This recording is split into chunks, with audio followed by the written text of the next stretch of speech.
Asante sana Mwanandinga kuwa kwanza kuweza kufuatilia Kichafue TV, TV ambayo inakuburudisha na kukupa burudani kubwa za kimichezo. Je, unajua na unaweza kuamini hiki ambacho tunakufikishia hivi punde?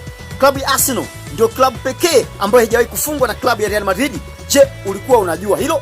Mara ya mwisho kabisa timu hizo mbili kukutana ilikuwa ni msimu wa mwaka 2005-2006 ambapo Arsenal walifunga Real Madrid jumla ya goli 1-0 uwanja wa Santiago Bernabeu baada ya kutoka sare ya 0-0 uwanja wa Anga kwenye mchezo wa mkondo wa kwanza.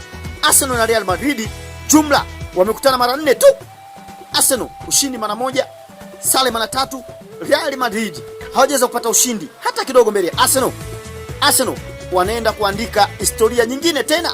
Je, hili linawezekana dhidi ya Real Madrid ambayo ina Vinicius na wachezaji wengine hatari duniani, Kylian Mbappe?